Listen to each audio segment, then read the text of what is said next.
It is the non-independent, conservative, corrupt Supreme Court justices who will be sparking the Civil War.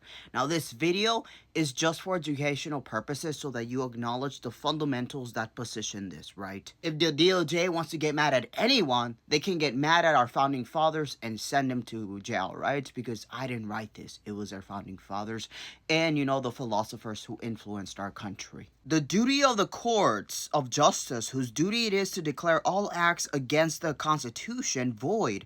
Without this independence, all the reservations of particular rights or privileges would amount to nothing, which means that without the independence of the courts, the constitutional validity dissolves. Therefore, no law that is contrary to the Constitution can be valid, including the fact that if the Constitution leaves lawmaking to Congress and the administrative agency, who is under the executive, who does policymaking, a version of what? Lawmaking, that proposed that if there cannot be a law that is against the Constitution, that just because they are administrative agencies under the executive and not Congress, that means that if their policy is against the Constitution, then just because they're the executive does not prioritize that above the provisions itself, right? Which means that what? The justices are being not independent and they're being, right, arbitrary for an agenda. Where the will of the lawmakers declared in its laws, this can also be inclusive of the administrative agencies, right? Stands in opposition to that of the people declared in the Constitution. It's not about democracy, right? It's about what is within the constitutional social contract. The judges ought to be governed by the Constitution rather than by the laws. For I agree that there is no liberty if the power of judging be not separated from the lawmaking and executive powers. And if there's no liberty, then that means there's no constitutional liberties, which means what? That they're annulling the Constitution. Alexander Hamilton, Federalist 78. There can be no excuse for force, which is only to be used where a citizen is intercepted, so stopped from appealing to the law. For nothing is to be accounted hostile force, but where it leaves not the remedy of such an appeal, so no remedy to an independent court. And it is such force alone of not having an independent court that puts him that uses it into a state of war and makes it lawful to resist him. Wherever law ends, tyranny begins. To this I answer that force is to be opposed to nothing but to unjust and unlawful force. So when you ask if he sends in, the military without a governor wanting him to, and the Constitution is eroded, then what does that mean? That the state's commander-in-chief has that authority to respond. The consolidation of all powers, legislative, so lawmaking, executive, and judiciary, in the same hands, even if elected, may justly be pronounced the very definition of tyranny. Federalist 47, James Madison, our former president. If the federal government should overpass the just bounds of its authority and make a tyrannical use of its powers, the people whose creature it is must appeal to the standard they have formed to the Constitution and take such measures to redress the injury done to the Constitution. So we try the executive. The executive is compromised because it's consolidated under MAGA, right? So that's it. There are resistors within the federal agencies, but they're not within the leadership. We tried federal Congress, and obviously Democrats don't have that power to make any actual impact on the federal level. The MAGA Republicans are consolidating for the favor of the executive, right?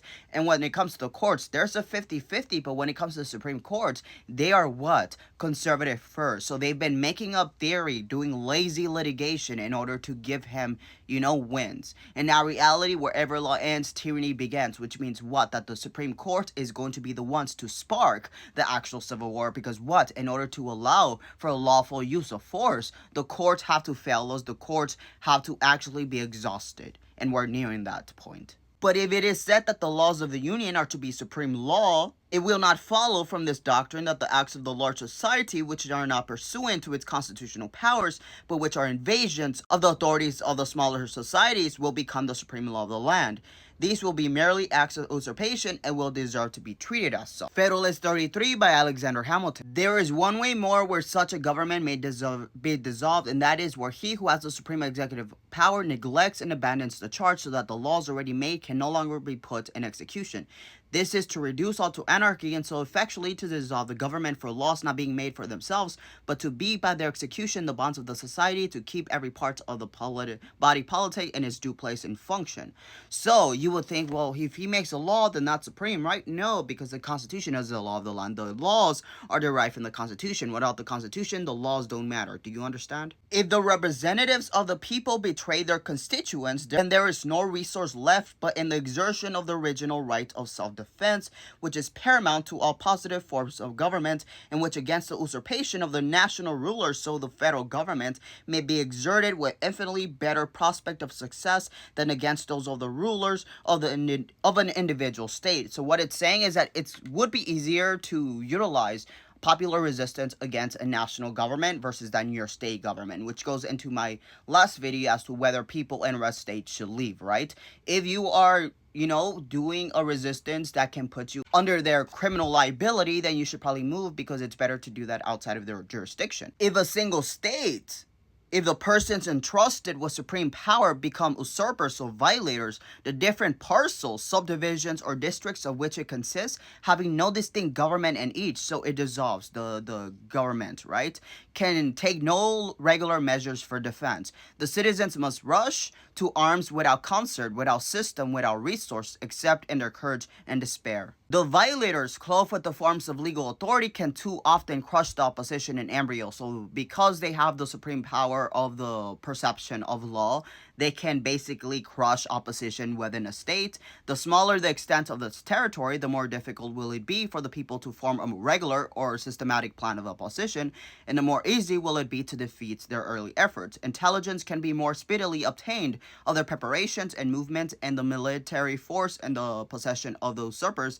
can be more rapidly directed against the part where the opposition has begun.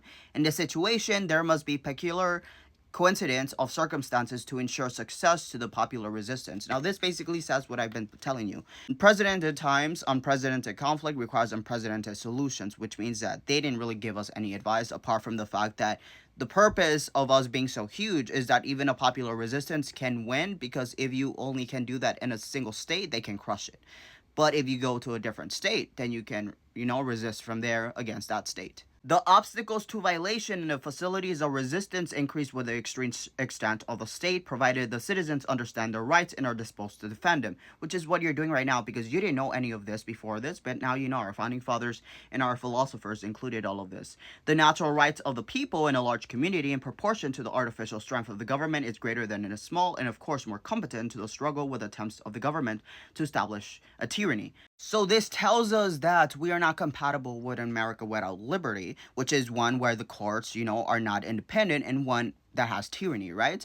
So the fact that we're getting, obviously we have tyranny. Now the fact that liberty is being eroded because of a Supreme Court that is bought for by, MAGA, that tells us that ultimately our worst fear of what the elected officials are trying to prevent is unavoidable, right? Because if California is capable of winning in the fact that he cannot take control of National Guard and he does it anyways, who will stop him, right? Who will stop him? This has to be led in blue states by the state governor, which is the commander-in-chief, and the red states, Alexander Hamilton already told you, because this is Federalist 28 by Alexander Hamilton. I hope this class helped give some clarity, transparency, and knowledge for us to understand that the Civil War can only be sparked by a Supreme Court that exists as does today, which is MAGA, right? MAGA rulings to consolidate power,